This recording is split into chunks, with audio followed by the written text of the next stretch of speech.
লা হাওলা ওয়ালা কুওয়াতা ইল্লা বিল্লাহ, যার অর্থ আল্লাহর সাহায্য ছাড়া কারো কোনো উপায় এবং শক্তি নেই। প্রিয় দর্শক, আজকে আমি আপনাদের সামনে এই আয়াতের ফজিলত সম্পর্কে আলোচনা করব। এই আয়াতটি কখন পড়বেন, কিভাবে পড়লে আপনার সকল অশুভ শক্তি দূর হবে, সকল দুঃখ বিপদ থেকে আপনি নাজাত পাবেন, কিভাবে আমল করলে জান্নাতের রাস্তা সহজ হবে, কিভাবে আমল করলে আপনার সমস্ত দোয়া কবুল হবে, কিভাবে আমল করলে আপনার নামাজ কবুল হবে, কিভাবে আমল করলে 70টি বড় বড় বিপদ থেকে আপনি রক্ষা পাবেন, 99টি রোগ থেকে মুক্তি পাবেন। হাদিস শরীফের আলোকে আজ আমি এই সহজ জিকিরের বিশাল ফজিলত আপনাদের সামনে তুলে ধরার চেষ্টা করব ইনশাআল্লাহ। 1 নম্বর হচ্ছে দারিদ্রতা দূর হবে এই জিকির দ্বারা। হযরত ইবনে আব্বাস রাদিয়াল্লাহু তাআলা আনহু বলেন, নবী করিম সাল্লাল্লাহু আলাইহি সাল্লাম ইরশাদ করেন, যাকে দুঃখ চিন্তা ঘিরে আছে তার উচিত বেশি বেশি লা হাওলা ওয়ালা কুওয়াতা ইল্লা বিল্লাহ পড়া। অন্য এক হাদিসে আবু হুরায়রা রাদিয়াল্লাহু তাআলা আনহু হতে বর্ণিত, তিনি বলেন, একবার রাসূল সাল্লাল্লাহু আলাইহি সাল্লাম বললেন, লা হাওলা ওয়ালা কুওয়াতা ইল্লা বিল্লাহ, বেশি বেশি পড়তে থাকো, কেননা এই বাক্যটি জান্নাতের গুপ্তধন সমূহের, গুপ্ত ভান্ডার সমূহের একটি গুপ্ত ভান্ডার। অর্থাৎ এখানে রাসূল সাল্লাল্লাহু আলাইহি সাল্লাম 3 স্তরের শ্রেষ্ঠত্ব বর্ণনা করেছেন। আল্লাহ রাসূল আরো বলেন, যে ব্যক্তি লা হাওলা ওয়ালা কুওয়াতা ইল্লা বিল্লাহ এই বাক্যটি পড়বে, আল্লাহ তাআলা তার 70টি কষ্ট দূর করে দেবেন, যার সর্বনিম্ন কষ্ট হলো দারিদ্রতা।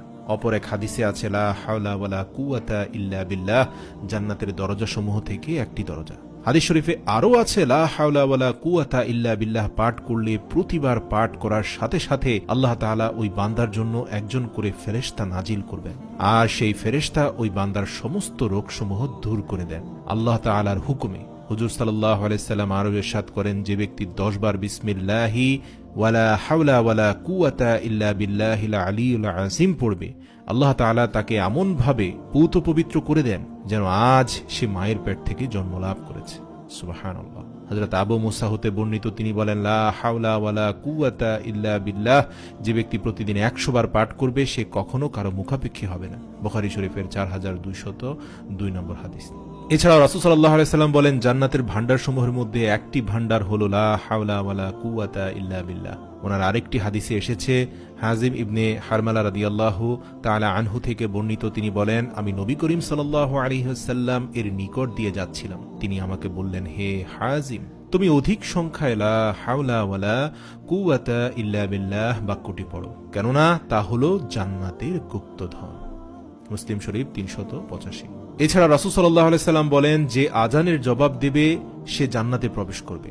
আর আজানের জবাবের মধ্যে হাইয়া আলাস সালাহ হাইয়া আলাল ফালাহ যখন মুয়াজ্জিন বলবেন, সেখানে আপনি উত্তরে বলবেন, লা হাওলা ওয়ালা কুওয়াতা ইল্লা বিল্লাহ। এছাড়াও হাদিসে এসেছে, যারা কোরআন মুখস্থ করার সুযোগ পায়নি তাদের জন্য লা হাওলা ওয়ালা কুওয়াতা ইল্লা বিল্লাহ পাঠ করা। যেমন আবু দাউদ শরীফের 832 নং হাদিসে আব্দুল্লাহ ইবনে আব্বাস রাদিয়াল্লাহু তাআলা আনহু হতে বর্ণিত, তিনি বলেন, রাসূল সাল্লাল্লাহু আলাইহি সাল্লাম এর দরবারে এক ব্যক্তি হাজির হলেন। সে ব্যক্তি বললেন, হে আল্লাহর রাসূল, আমি কোরআনের কোনো অক্ষর শিখতে সক্ষম হচ্ছি না, তাই আপনি আমাকে এমন কিছু শিখিয়ে দিন যা আমার জন্য যথেষ্ট হবে। উত্তরে আল্লাহর পেয়ারা হাবিব বললেন, তুমি এই দোয়াটি পড়ে নেবে, সুবহানাল্লাহি ওয়া বিহামদিহি ওয়ালা হাওলা ওয়ালা কুওয়াতা ইল্লা বিল্লাহ।